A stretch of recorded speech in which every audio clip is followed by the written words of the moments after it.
Hola a todos, bienvenidos a Paredro, el podcast de libros, autores y demás actores del mundo literario. Mi nombre es Camilo Hoyos y les doy la bienvenida a otro miércoles de Busca Libre y Paredro, gracias a la alianza que hemos desarrollado con la librería virtual más grande de Latinoamérica, Busca Libre, que cuenta con un catálogo de más de 5 millones de libros locales e importados. Estos son miles de libros con envío de un día, es decir, que lo pides hoy y te llega mañana, y ya mañana puedes estar leyendo sobre lo que vamos a hablar hoy, que es un tema que ya hemos visitado en muchas ocasiones, pero no nos cansamos de darle importancia. Tenemos que recordar que estamos en el año que se cumplen los 100 años de la publicación de La Vorágine, y para hoy invitamos a uno de los gestores, promotores, que formó parte del consejo editorial de lo que para mí es una de las colecciones más bonitas que se han sacado a lo largo de este año, más bonitas, mejor elegidas, mejor diseñadas, como lo es la Biblioteca Vorágine. Esta colección de 10 libros en los cuales formaron parte o aportaron el Ministerio de Cultura, es decir, el Gobierno Nacional, la Biblioteca Nacional de Colombia, el Instituto Colombiano de Antropología e Historia, la Universidad de los Andes y la Universidad Nacional de Colombia, que se unieron para crear, como digo, una colección preciosa. Me refiero a Juan Carlos Flores. Juan Carlos Flores, quien, como les cuento, fue miembro del comité editorial junto con Jimena Gama Chirola, Juan Camilo González, María Victoria González, Felipe Martínez Cuellar, Adriana Martínez Villalba, Carlos Guillermo Páramo, Diego Pérez Medina, María Angélica Pumarejo, Marcela Quiroga y Daniela Sánchez Russo. Un formidable equipo que nos trae en realidad una de las piezas más lindas que, recuerden, no se puede comprar, no está a la venta, pero la pueden encontrar para descarga. Búsquenla en las páginas del ministerio, busquen Biblioteca Vorágine y háganse, por favor, con estos libros que no tienen una página mala. Juan Carlos Flores Arcila es historiador y político colombiano. Participó durante más de 2 décadas en la política colombiana desde su intervención como asesor en la Asamblea Nacional Constituyente de 1991. Se ha destacado por su enfoque en desarrollo urbano, cultura ciudadana y control político en Bogotá. En 1994 fue elegido concejal de Bogotá por primera vez con el movimiento independiente Borrón y Cuenta Nueva, con un total de 7,000 votos. Fue candidato a la alcaldía de Bogotá en 2007 y después formó parte largamente del Consejo de Bogotá. Desde aquí lo votamos y yo conozco mucha gente que lo votó, y ha sido formidable encontrarse ahora con él en esta labor editorial y, bueno, con las historias como las que nos va a contar el día de hoy.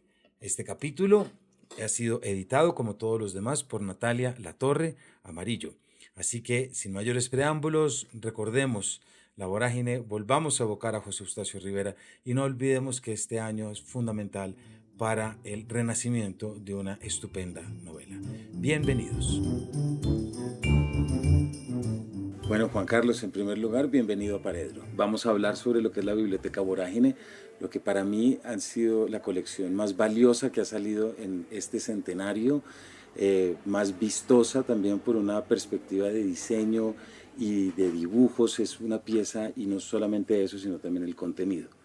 Pero hay algo por lo que quiero comenzar, Juan Carlos, y es que mucha gente cuando oye tu nombre te asocia al consejo y te asocia a una actividad política.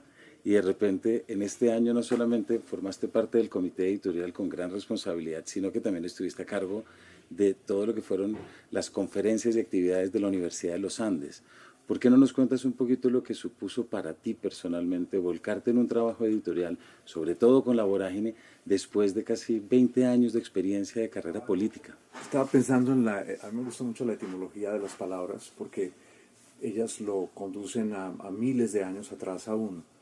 Y pensaba en el nombre de su programa, porque Paredro es un dios menor, pero también en griego está el término paredros, que es estar sentado al lado. Exactamente. Y que era el asesor de los estrategas en la antigua Grecia.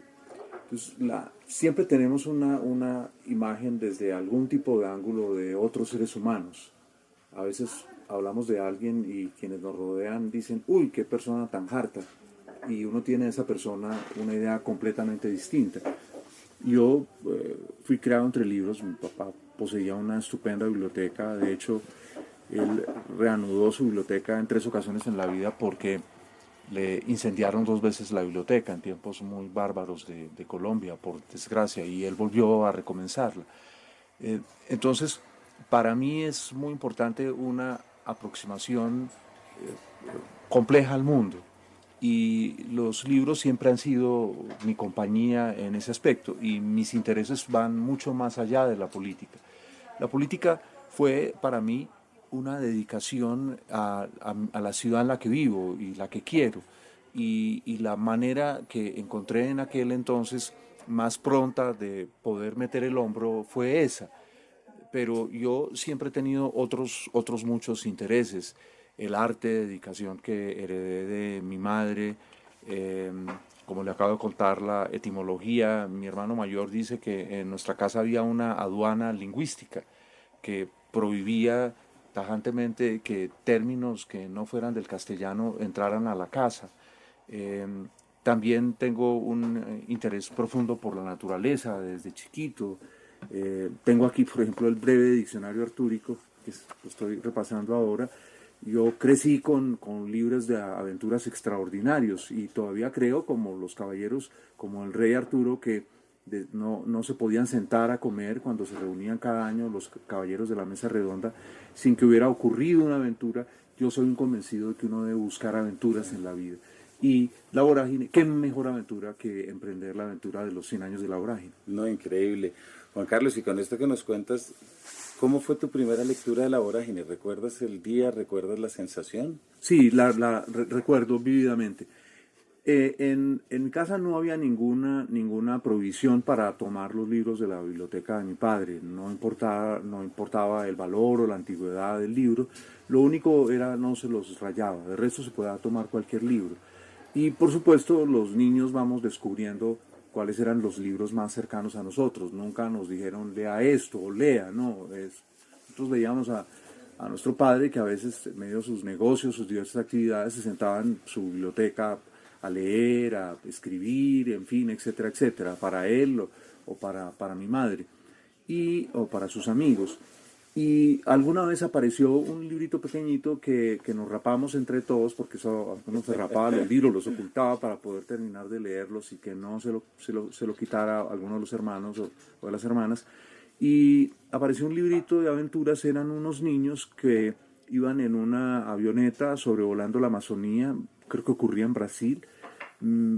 Si mal no recuerdo, los padres eran predicadores protestantes tal vez, probablemente estadounidenses, sí, probablemente estadounidenses, y la avioneta se cae sobre la selva y los niños quedan solos. Yo creo que los padres se matan, pero no recuerdo si se mencionaba así de manera cruda.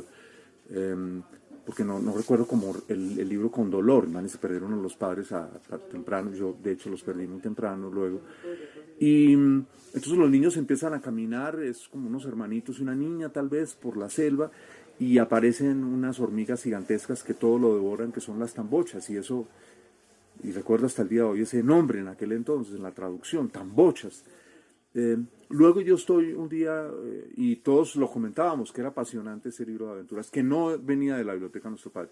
Luego un día yo estoy cogiendo pues yo era chiquito y cogía los libros de abajo, me trepaba, y lo abro, y de casualidad habla otra vez de las tambochas. Y yo digo, no le voy a contar a nadie, y me lo llevo para el cuarto y me encierro allí. A uno le tocaban la puerta para decir apague la luz, y yo me había proveído de una linterna, y me metí bajo las cobijas y esa era La Vorágine. Y yo lo leí como un libro de aventuras. Mejor mejor que Jasón y los argonautas o cualquier historia extraordinaria de la mitología. Mejor que Salgari de lejos.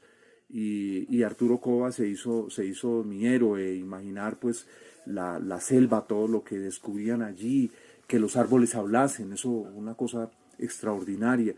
Eso que él estuviera como en ese estado de fiebre todo el tiempo, era la sensación que yo tenía, que él tenía fiebre, ¿sí? Claro. Entonces yo cuando caminaba por los jardines de mi madre me imaginaba que estaba bajo los doseles, esos que se hablaba, la palabra tan rara, tan bonita para un niño, dosel, en fin, esa fue mi primera lectura. Luego la he leído varias veces a lo largo de la vida, pero esa se ha mantenido allí. Yo me acuerdo que Después, cuando la leí tal vez un poco más adolescente, yo de inmediato sentí que la llamada turca era Medea. Sí, Medea. Y eso se me grabó profundamente. Y ya de viejo comprendí que la vorágine además tiene una particularidad desde la cual nunca ha sido vista, y es que no hay otra obra, ni literaria, ni de historia, ni de sociología, que contenga de manera tan clara los principales elementos del código cultural colombiano. Yeah. Aquellos que nos agobian o aquellos que nos dan entereza de espíritu o alas para superar la adversidad, están todos allí.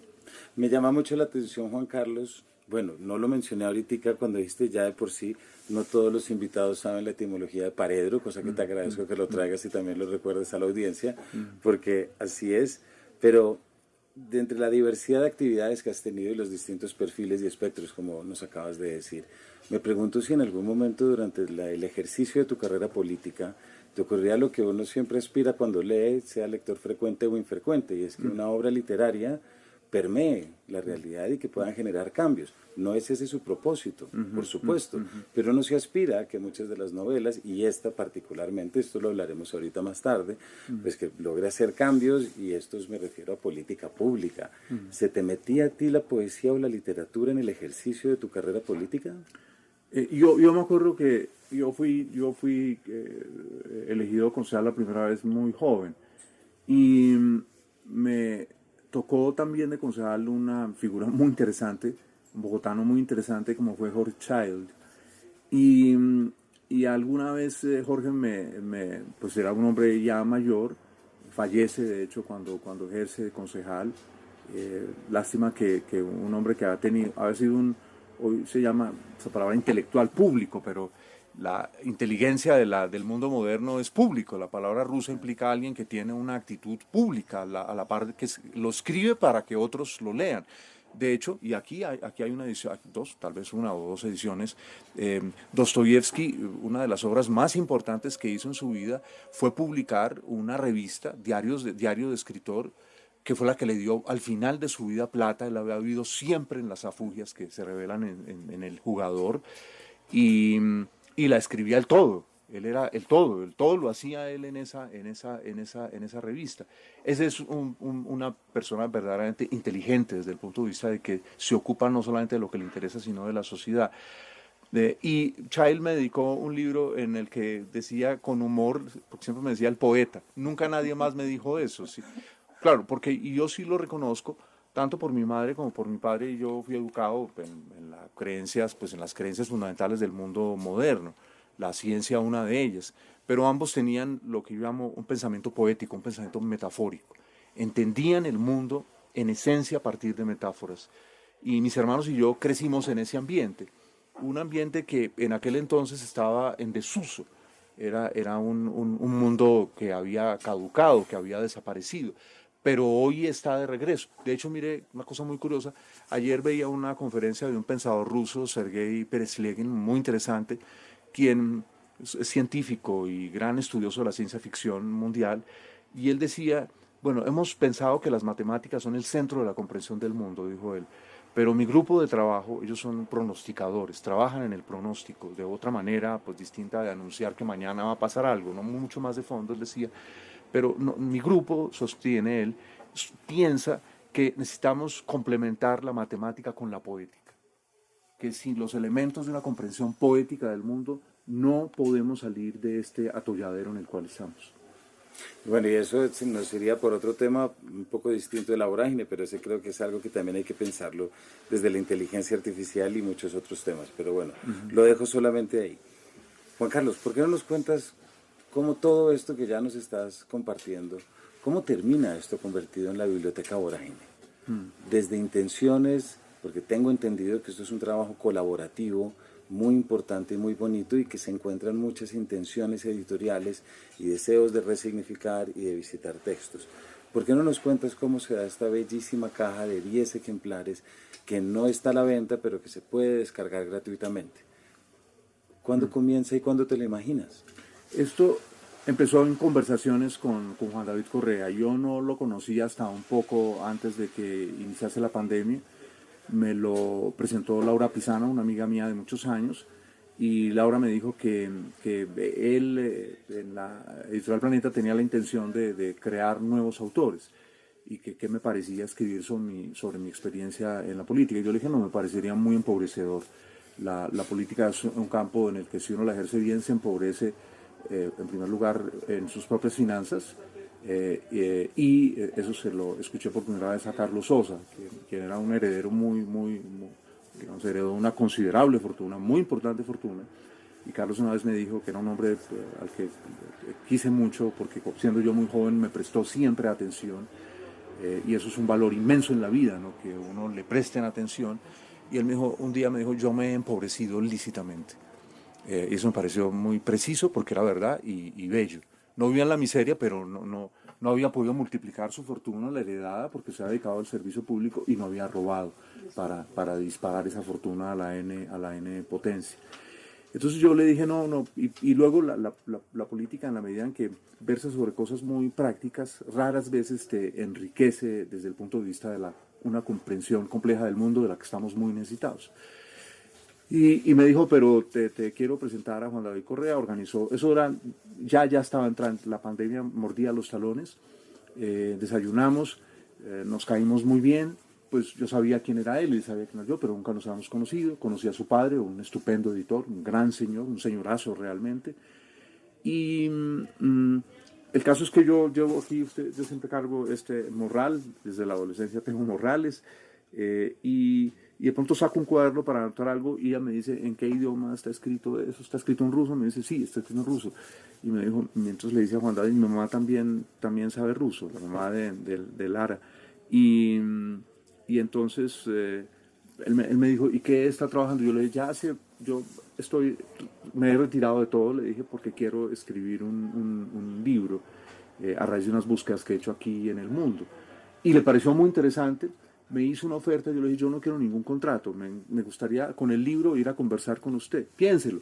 Está ya la pandemia, él un día me dice, esa oferta que yo le hice pues no se puede mantener por las circunstancias que se están viviendo, pero yo le dije, le propongo que cada vez que yo escriba un capítulo lo conversemos, y así lo hacíamos por Zoom o alguno de estos medios, y eso nos hizo muy buenos amigos. Y en el interín, mientras yo le leía cosas, aparecían reflexiones comunes. Él pensaba unas cosas y otras. Y yo le conté que se aproximaban los años de la vorágine, empezamos a hablar. Yo escribí algo alguna vez en una columna, a él le gustó. Y eso me llevó a convocar un grupo de amigos, con la aquiescencia de Juan David, que en esos momentos era el editor literario, un estupendo, brillante editor literario en Planeta. Y llamé a varios amigos, Constanza Escobar de Nogales, que estaba y sigue en el Hey Festival Colombia, y en el de Perú también, y en el de Panamá ahora, y en el de Medellín. Bueno, en fin, una mujer muy pila, la que conozco desde hace muchos años. A un gran amigo mío que es Fernando Rojas, a quien le gusta también mucho la lectura, y a otro amigo, José Luis Arralde. Y nos reunimos en algún café por la Quinta con 70 y algo, conversamos sobre esto. Y yo llevé la idea de que podríamos hacer inicialmente un libro de autor, de estos que se hacían hace un siglo, donde se escribe un texto, en este caso tomar textos de Rivera, de la novela y de la poesía, y buscar artistas que los ilustrasen, y convertir ese libro en un pretexto para empezar a celebrar el año vorágine. Llegó la pandemia, eso no se dio, pero seguimos conversando con Juan David. Y luego le planteé la posibilidad de que se reeditaran libros que ayudaban a comprender más a fondo la vorágine, que no se editaban hace años. El primero que recordé fue el de Roberto Pineda, Holocausto en el Amazonas, editado en el año 2000, que yo lo había buscado unos años antes y no se conseguía por ningún lado. Tuve que ir a la Biblioteca de los Andes, donde había un solo ejemplar que además se notaba no había sido pedido hacía muchos años. Nadie lo estaba usando en clase. Un libro magnífico, porque Roberto fue el primero en plantear lo que había ocurrido en el Amazonas como un holocausto. Luego estaba el libro de Roberto Franco, La historia de Orocué. Roberto se mata trágicamente hará unos 14, 15 años, en una avioneta despegando de Araraquara. Había estudiado ciencia política en los Andes, pero se dedicó realmente a otra cosa, la antropología, a comprender el valor de los pueblos indígenas que no querían relacionarse con lo que mal llamamos civilización. Defendió la ampliación del parque del Chiribiquete. De hecho, creo que la última conversación que sostiene pública, intelectual público, Roberto, sí, con María Jimena Duzán sobre justo la ampliación del parque. Y él alguna vez en un concurso en Ecopetrol, una historia magnífica regional de Orocué, pero ahí tiene una parte, Orocué fue fundamental para Rivera. ese es el momento en que Rivera deja de ser un buen litigante, por fortuna para todos nosotros, y se convierte en un escritor en potencia, que además ve allá al fondo, y en el mismo Orocué, las huellas del holocausto cauchero, y los personajes. Ahí es donde él se encuentra con la turca, y ahí es donde la escucha de Barrera. Husmeando en librerías había encontrado una pequeña biografía de Rivera que me pareció muy buena para los jóvenes, de un profesor que le ha dedicado toda su vida también al estudio de Rivera. Juan David, que es un hombre muy eficaz, que es una cosa que en Colombia no es común, por desgracia. Juan David es muy eficaz, dijo, listo, esto pueden ser libros además comercialmente muy interesantes para Planeta. Y empezamos entonces a pensar que eso se iba a publicar allá. Y aparece conversando con Rafael Martínez, uno de los grandes de una dinastía de encuadernadores y conocedores del libro antiguo en Bogotá. Rafael me dice que si conozco el texto de Vicente Pérez Silva. Y le dije, no conozco el texto. Y me dice, es un señor pastuso que es un diletante en el sentido en que lo entendía mi padre. Mi padre siempre decía, los grandes descubrimientos fueron hechos por diletantes hasta el siglo XX. Luego todo se profesionalizó y todo se dañó. Se perdió el corazón, se perdió el romanticismo de los descubrimientos, todo se volvió contratos o tener un trabajo formal de sabedor de algo, ¿sí? Y busqué a este señor, se entusiasmó, es un hombre de 95 años, sigue completamente lúcido, y él le ha dedicado parte de su vida al estudio de Rivera. Él publicó para El Caro y Cuervo todos los debates que estaban sueltos, que Rivera sostuvo a raíz de la publicación de La Vorágine. Entonces había ya una biblioteca riveriana a través de Planeta, pero luego ocurre la salida de Juan David de allí, pero eso parecía que se perdía todo, pero en el ínterin yo había sumado a los Andes, ¿cierto? Conversé con ellos en la Feria del Libro hace 2 años, encuentro que tenían la edición de La Vorágine con estudios de Erna von der Walde y de Margarita Serge, y entonces hablo con María Victoria González y luego con Juan Camilo González, el editor, 2 personas claves en la editorial, se entusiasman con la idea. Y me dijeron, es que en el momento en que se lanzó La Vorágine apenas estaba regresando de la pandemia, de manera que no tuvimos un lanzamiento, pero aún así se está vendiendo. Entonces cuando ocurre lo de Juan David, yo digo, no, esto tiene que continuar, todo lo contrario, hay que ampliarlo. Algo pasará con Juan David, él no se va a dejar ahogar.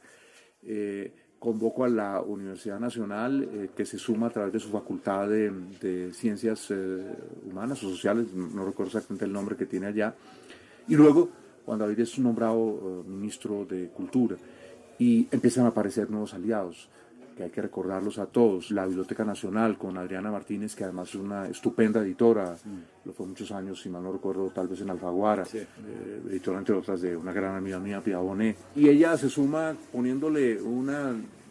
sumando diligencia a lo que estábamos pensando. Y allí es cuando Juan David tiene la idea acertadísima de esto, recoger lo que ya traíamos. Que además había otro libro para realizar que era un homenaje que yo quería rendirle a una gran mujer de la Amazonía, Anastasia Candre. Que es tu volumen, exacto. Claro, falleció exactamente hace 10 años, con quien mi hermano, que es un viajero impenitente, mi hermano mayor, Rubén, se encuentra atravesando la Amazonía. Se hacen muy amigos, él llega a Bogotá diciendo hace muchos años, a comienzos del siglo XX, que había encontrado una mujer absolutamente un genio en la Amazonía. Entusiasma a María Mercedes Carranza. María Mercedes tenía una generosidad inmensa con las personas que o ejercían el oficio poético o tenían una potencialidad poética. Y le dice a Rubén, ¿por qué no la traemos a Bogotá? La traen, ella presenta sus cantos del pueblo al cual pertenece, un pueblo en la zona devastada por los caucheros. Su padre, un sobreviviente de la cauchería. Anastasia alcanzó a escribir sobre eso en un volumen en los Andes, al lado de Roberto Pineda, de Carlos Guillermo Páramo de La Nacional, en fin, de estudiosos del tema, para conmemorar los 100 años del informe de Roger Casement. Es decir, se convirtió en una mujer que se cultivó a sí misma. Pero ella vivió un momento muy dramático en su vida, a pesar de que hizo toda la carrera en la Universidad Nacional de Leticia, en lingüística, porque no tenía los conocimientos que ofrece la cultura nuestra, pero tenía otros, y la universidad no fue capaz de adecuarse a los conocimientos de ella, nunca le dieron el título. Y eso fue un dolor inmenso en la vida de ellos. Y yo quise que esto fuera el doctorado honoris causa, que lo tuvieran sus parientes en la mano. Y que muchos jóvenes, mujeres y hombres indígenas dicen, qué mujer tan berraca hubo allí, que no se puso a lamentarse, ni a quejarse, ni a culpar, sino que hizo todo esto. Entonces ahí fíjese, también colaboró el Instituto Colombiano de Antropología en un trabajo para publicar una cosa que ya habían hecho y que lo publicó Gonzalo Sánchez cuando estuvo dirigiendo el Centro Memoria Nacional. Todo eso fue sumando. Se encontró un magnífico diseñador de la biblioteca, pero yo creo que para mí lo más valioso de todo esto es que nunca hubo una estructura a la que hubiera que pagarle. Todo el mundo fue uniendo lo que tenía. Los Andes, en una época de crisis de las universidades por una caída de los estudiantes, entre otras por un elemento que en Colombia no pensamos, tenemos una crisis demográfica gravísima en Colombia, vamos a ser muy pronto un país muy pobre y de viejos. En el mundo se empieza a pensar muy seriamente qué hacer con la caída demográfica, cómo volver a generar esperanzas de futuro. Entonces, en esas circunstancias, allá rasparon la olla. Y decidimos que debíamos empezar un año antes del aniversario mismo con un ciclo de conferencias en la universidad que prendiera el fogoncito y que fuese como un faro que atrayese a todos los que querían navegar hacia el año vorágine desde diversos lugares de Colombia. Sabíamos que estaban preparando cosas en el Huila, yo fui a hablar del tema por ejemplo en Manizales y ahora iré porque este año la Feria de Manizales está dedicada a la vorágine. Fueron muchas cosas desde diversos lados, no termina uno de contarlas. Por ejemplo, lo que tenía Rivera en Nueva York, su amigo Velasco, al que le decía Velascoco, Rivera era grande y Velasco era chiquitico, hay unas fotos magníficas, se dividió por cosas del destino entre Bogotá y terminó en manos de los jesuitas y en la biblioteca de la Universidad Javeriana, y la otra parte terminó en Manizales, en las manos de un médico Robledo que se las lega a la Universidad de Caldas. Yo voy y visito ese archivo de la Universidad de Caldas, les planteo que tienen un tesoro en las manos, dicen claro, y yo le digo, pero hay que contarlo, hay que volverlo ojalá un catálogo, tanto virtual como impreso. Se tendieron puentes con Adriana en la Biblioteca Nacional, quien le dijo, aquí está toda la ayuda disponible. Entonces, eso hizo que Manizales se hiciera consciente de que es un centro riveriano de primer nivel. Entonces, en Veracruz, unos investigadores colombianos y mexicanos organizan ahora, por ejemplo, en octubre, justamente para los 100 años, un evento riveriano latinoamericano. Han convocado gente de toda América Latina para hablar de Rivera. Habrá una presentación allí de la Biblioteca Vorágine, en fin. Es increíble porque hay algo muy bonito, Juan Carlos, en lo que cuentas, y es como si todo el mundo aportando para poder volver a sacar a la luz esta novela y todos los componentes y los materiales que nos van a ayudar a acercarnos. Tú lo dices muy bien, todo el mundo iba aportando como casi que una necesidad moral, y me atrevo a decirlo, con la historia literaria del país, también con la historia social del país, por supuesto. Tú acabas de decir algo muy interesante y muy bonito de Manizales, y es que hizo conciencia de que es un centro riveriano de primer orden. Hacer conciencia sobre la novela. Hasta este momento, ¿cuál ha sido tu impresión? Porque por lo que nos cuentas, lo has movido y te has estado en múltiples escenarios de múltiples niveles. ¿Cómo ha sido la respuesta del público general o transversal ante este redescubrimiento de la vorágine? Magnífica. Voy a dar un ejemplo. Yo comprendo, ¿cierto? Pues lo sabe todo el mundo, pero yo no soy un experto en literatura. Soy una persona que tiene una pasión por la novela y a mí también me interesaba que la gente comprendiese la magnitud de Rivera, porque sus nietos literarios, los escritores de los 50 y los 60, García Márquez entre ellos, para hacer tabula rasa y que se vieran ellos más grandes, más potentes, en lo que hubo una indudable mezquindad. García Márquez es un escritor extraordinario, a mí personalmente me encanta, es una maravilla llegar a países tan lejanos como Rusia, y en Rusia toda persona culta de inmediata, con pasión le dice a uno, es mi escritor extranjero preferido. Voy a señalar un gran ruso, Dmitry Bykov, un gran novelista contemporáneo que ahora es profesor en Cornell, que hace poco estuvo en el valle donde queda el Museo Rayo, en Roldanillo, y hacía ya yo sus programas por YouTube y decía, me siento como viviendo en el sitio donde se desarrolla 100 años de soledad. Yo siento que eso está por aquí cerca, ¿cierto? Majondo, en fin, etcétera, etcétera. Entonces, eso, lo que voy a decir no tiene nada que ver con la grandeza de García Márquez, pero García Márquez fue mezquino con Rivera, y él y Fuentes y otros lo quisieron reducir a un escritor regionalista. ¿Y ellos qué eran? Escritores regionalistas, sí, claramente. Rivera fue uno de los que les abrió un camino. No querían recordar que la novela de Rivera había sido una novela universal. Por ejemplo, en la biblioteca de la Universidad de Externado tienen el ejemplar de la primera edición en ruso, que hubo varias, de cientos de miles de ejemplares en Rusia, de La Vorágine. Ya en el año 33 está publicada en Moscú, menos de 10 años después de su publicación en Bogotá en la editorial Cromos, menos de 10 años después, que además el ejemplar que está allí es un ejemplar de Antonio García, el gran pensador colombiano de comienzos de la segunda mitad del siglo XX. Y mire usted, una vez hablando con Juan Camilo Rodríguez, un estudioso de la Universidad Javeriana, yo le comenté que estaban estos escritores de Pasto que se habían interesado por el fenómeno de la cauchería, porque Pasto fue un centro de caucheros. Uno de los caucheros más potentes y horrendos que menciona la novela es un cauchero histórico, La Rañaga y su hijo. Cuando Arana, que es un vendedor de sombreros y otras chucherías por Iquitos y alrededores, se da cuenta del potencial del negocio, con quien quiere asociarse es con La Rañaga. Y la Casa Arana, antes de ser Casa Arana, fue La Rañaga, Arana y Hermanos y Compañía. ¿Sí? Y hay unos escritores de Pasto que trabajan el tema muy temprano, que denuncian. En el mismo año 24 hay un pastuso que está denunciando lo que ha pasado y sigue pasando en la cauchería.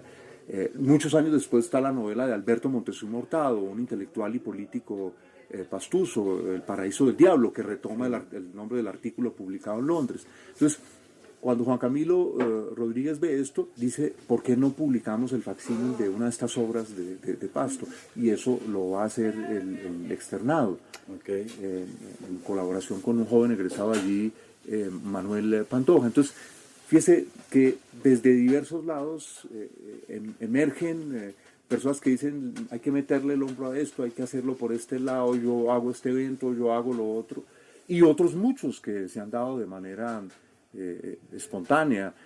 Una editorial como Penguin pues entra en conversaciones con los Andes para tomar esa edición de los Andes y convertirla en el texto que publica Penguin.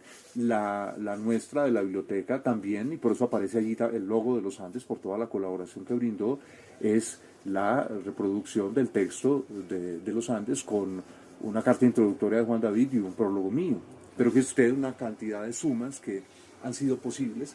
Y yo siento pero allí recuerdo que estábamos hablando de Rivera y de cómo quisieron reducirlo a un escritor regional.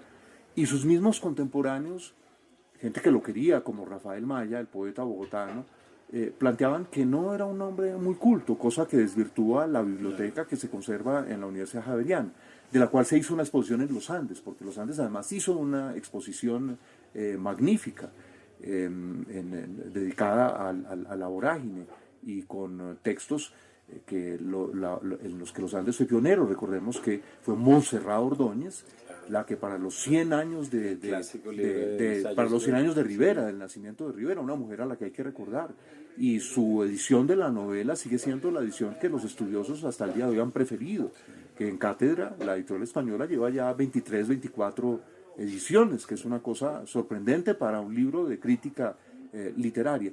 Pero entonces, un elemento fundamental es, Rivera fue un gran hombre público. Rivera hizo uno de los debates más valiosos cuando fue por muy corto tiempo representante a la Cámara en los años 20, el debate que denunció con documentos que le entregó Luis Cano, los sobornos que la Andean, una compañía que dirigía un señor Flanagan de los Estados Unidos, aunque la compañía parecía como si fuera de Canadá, dio a las más altas esferas colombianas, bipartidistas, para que les dieran el contrato del oleoducto que traía el petróleo desde Santander hasta Cartagena. Y Rivera hizo con mucha valentía, porque eso lo había hecho la gente de su partido gobierno, ese debate que tocaba hasta el presidente de la República y su familia. Altos magistrados, ¿cierto? Altos políticos, abogados famosísimos, algunos de ellos cercanos a la supuesta oposición liberal que no la era tal, a Eduardo Santos, a Luis Eduardo Nieto Caballero, quienes salieron a decir que no, que ese hombre eximio con el que se habían tomado un chocolate una tarde, no podía hacer lo que estaba diciendo Rivera. Ese debate ha sido olvidado y es uno de los grandes debates de la historia colombiana. Cuando a Rivera lo nombran suplente de un señor Casabianca de Ibagué, en la Junta de los Ferrocarriles del Pacífico, Rivera va a ver si están haciendo bien las obras, si no están malversando la plata, y lo denuncia. Es decir, no se queda callado como ocurre hoy, porque es mi partido de gobierno, porque qué tajada me van a dar, o utilizar la denuncia para que me nombren embajador de la FAO en Roma, aunque yo no tenga las cualidades, ¿no? Y es decir, es un hombre que sí, que tiene... Rivera tiene una cosa extraordinaria, es un gran escritor y al mismo tiempo tiene un programa político nacionalista. Como joven que era cuando Colombia pierde Panamá, se da cuenta que eso puede volver a ocurrir en cualquier momento y toca las campanas a rebato y le dicen Casandra. Eso es una Casandra exagerada, pero una vez muere, los peruanos se toman Leticia y estuvimos a punto de perderla si el país no se hubiera unido alrededor de eso. Entonces, Rivera en sí es... Yo considero a Rivera el primer escritor verdaderamente moderno de la historia colombiana. Alguien me decía en Cartagena, en lo que hicimos en el Genio Festival, no, ese era José Asunción Silva. Yo le dije, Silva fue moderno desde el punto de vista de la escritura, sin duda, pero no fue moderno desde el punto de vista de su acción política y social como escritor.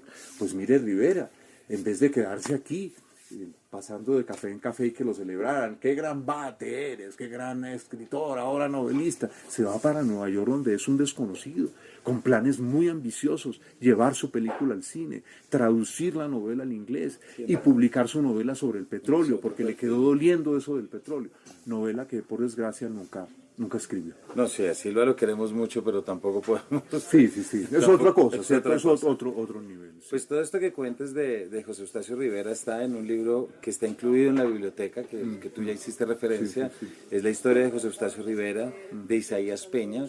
Recordemos que son 10 volúmenes, el primer volumen es una edición de la Vorágine y los otros 9, ya hemos mencionado algunos, los de Roberto, los del Holocausto, en el Amazonas, una historia social de la Casa Arana, también está la historia de Orocue, la historia de José Eustacio Rivera, y hay otros que ojalá ahorita alcanzamos a hablar. Unos de que me llama mucho la atención, y es también sacar de nuevo este libro de Pedro Gómez Valderrama, ¿cierto?, que es sacar de nuevo con este prólogo de Pablo Montoya y Los infiernos del jerarca Brown. Creo que también ese es un rescate muy importante. ¿Nos cuentas un poquito de cómo llegó esa idea? Ahí debo reconocer la generosidad de Alejo, de Pedro Alejo Gómez, el hijo de Pedro Gómez Valderrama. Pedro Alejo, yo llego a su casa con una botella de champaña y con su cuñado Camilo Ayerbe, porque pensé que había que hacer una operación de seducción. Y él le dijo a la esposa, abramos la champaña de una y empecemos a brindar. Y dijo, por supuesto que sí. No lo dudó ni un segundo lo dudó. El Brown, que usted sabe muy bien, llega desde las Antillas inglesas, muy joven, como uno de esos muchachos cuidanderos de los intereses ingleses allá, pues al más bajo nivel, se queda a vivir en Colombia. Al final de su vida se transforma en una suerte de chamán en el Amazonas. Sí. Es una historia de novela, es un personaje absolutamente de novela. Su nieto no hace mucho terminó una tesis sobre su abuelo en la Universidad Nacional en el Amazonas, que sería bueno que esa tesis de él fuese publicada, porque había que intentar también mirar el ángulo literario, ¿cierto?, de personajes que están dentro de la novela, que cuestionan a Rivera, porque comprenderá que eso está desde del origen mismo de la novela. Al hablar sobre hechos históricos, todos querían que la novela fuera una novela histórica. La novela no es una novela histórica. De hecho, anda por allí el libro de el hijo, un señor que ha hecho un trabajo extraordinario, del juez que llevó el caso de la famosa Hacienda, que está en la Vorágine, y él trata de reivindicar la memoria de su padre, que era juez, si mal no recuerdo, en Sogamoso, y entonces muestra cómo no todo lo que dice Rivera es histórico, y eso está bien, pero para mí era muy importante, y creo que para todo el grupo, recordar que Rivera es un gran creador de ficción, pero que esa ficción de Rivera al mismo tiempo mantiene viva la historia del Holocausto, porque recordemos una cosa, se habla mucho de Casement. Casement vino, escribió y se fue, y se olvidó después todo eso. Los ingleses prohibieron a sus capitalistas, que fueron los dueños de los socios de Arana, pero se siguió sacando el caucho. Los Arana se van a finales de los años 20, y cuando se van desplazan forzosamente a buena parte de la población de la Amazonía, ¿sí? Que eso está en un libro magnífico de Roberto Pineda que se llama Los huérfanos del Holocausto. En la revista Gaceta, que Juan David Correa ha vuelto a resucitar, hay una conversación que sostengo con Roberto Pineda y con John Landaburu, quienes muy jóvenes, el uno como joven profesor en los Andes y el otro como su joven estudiante, van a Araraquara y allí se encuentran con los andoques, los poquitos andoques que sobreviven al Holocausto. Entonces, la gente siempre piensa con ese snobismo frente a lo extranjero que Casement vino y se acabó todo. No, siguió. Entonces, cuando Rivera escribe la novela, el Holocausto sigue allá en el Amazonas. Ahí, en todo este esfuerzo que yo subrayo, fue un esfuerzo desde muchísimos lados.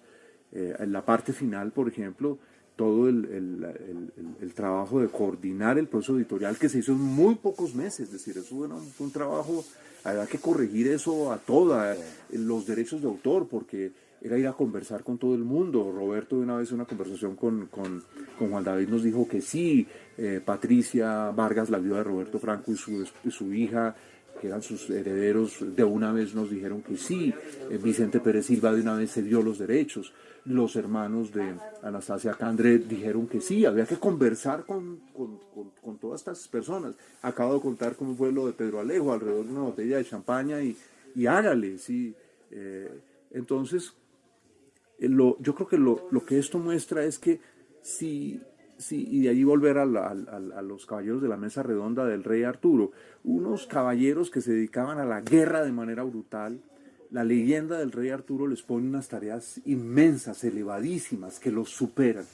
Estamos necesitados en Colombia de tareas que superen nuestra mezquindad, unas pasiones políticas estúpidas que no tienen, la gran mayoría ya no tienen ningún sentido, simplemente conducen al odio, a la rabia, a la ira, al resentimiento, y al final ninguno resuelve nada. Y lo bello de estos caballeros de la mesa redonda del rey Rivera, sí, es que aparecieron los recursos donde no estaban, sí, y se terminó haciendo el esfuerzo. La Universidad Nacional, por ejemplo, saca la edición original, la de Cromos, la publica, y eso es una contribución que la Universidad Nacional hace. Entonces, desde muchos lados se fue abriendo un camino. Le voy a confesar, mi sueño era sacar esta novela del cementerio de los textos escolares. Exactamente. Y de la morgue de algunos críticos, no de todos. Una morgue que seguía diciendo que la novela La Selva, no, esto es mucho más amplio. La Vorágine es una gran novela del siglo XX, una novela universal del siglo XX. Sí. Bueno, nos estamos quedando sin tiempo, pero hay dos volúmenes que yo también quiero hablar. Hay uno que a mí me llegó al fondo del corazón, Vastas Soledades, Antología de Viajeros en Tiempo de la Vorágine.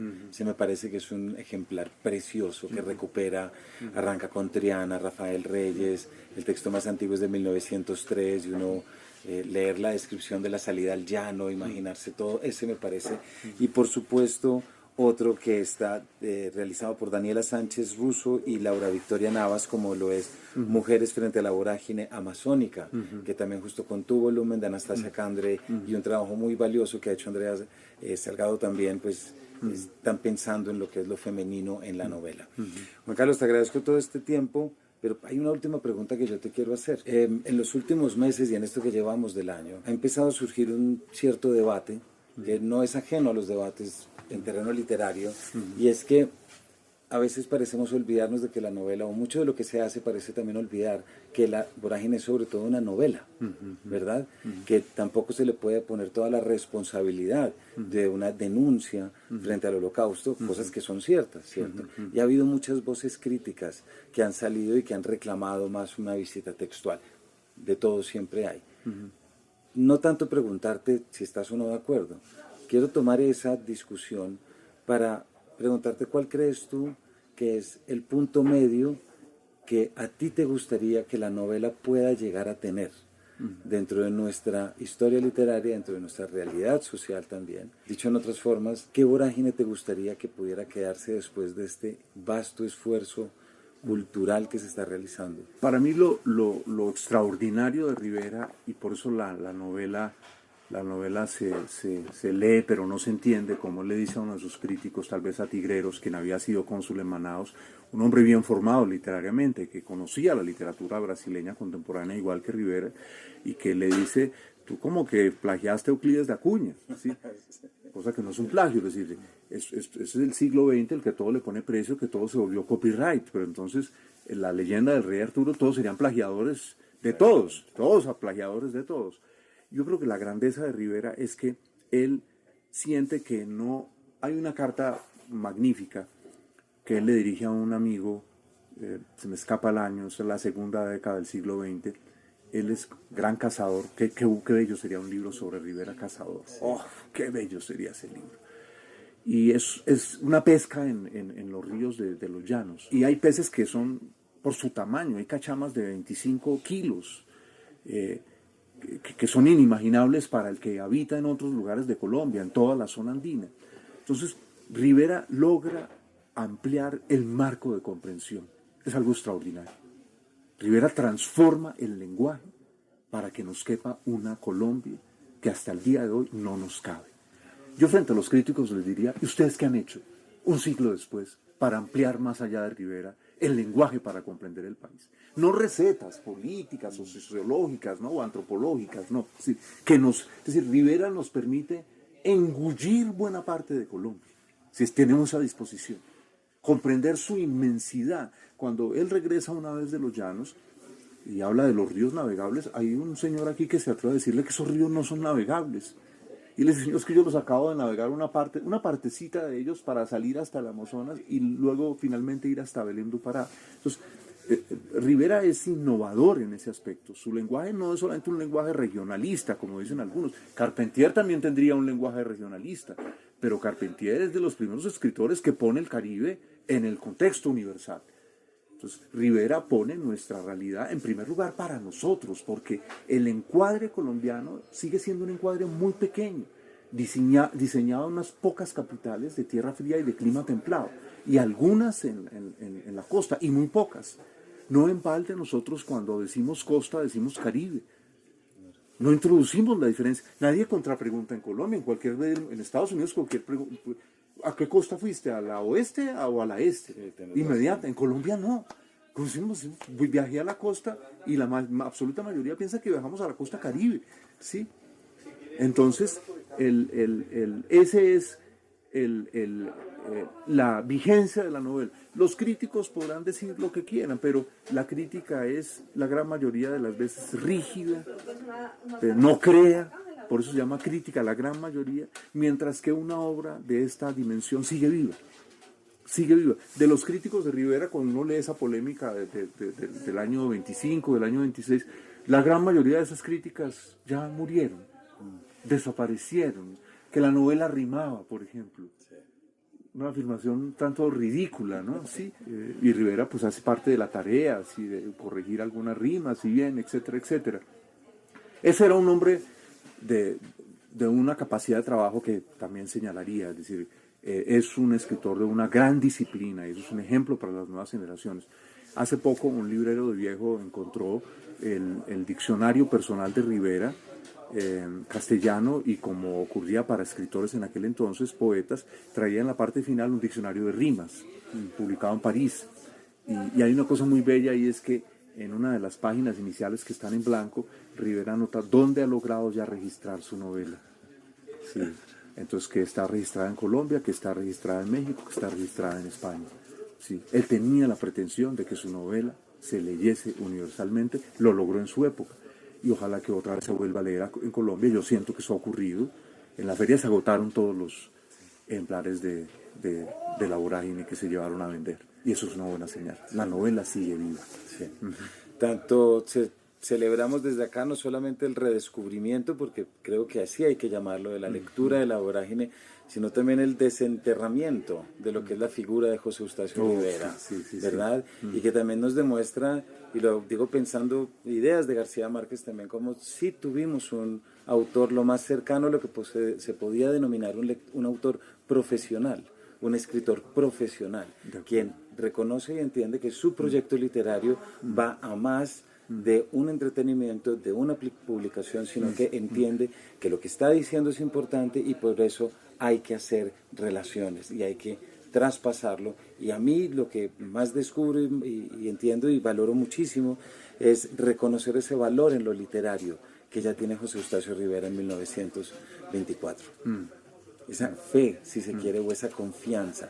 Que le haya ido bien o no, eso es otro tema, pero la intención de hacerlo, que no podemos dejar de anotar y hacer el paralelismo, que es también la intención que tú has realizado con un equipo formidable, con toda la gente que está detrás y en este vasto esfuerzo que ha sido a lo largo de este 2024, que es, vuelvo a esa frase que dijiste, crear conciencia de lo que tenemos, ¿verdad?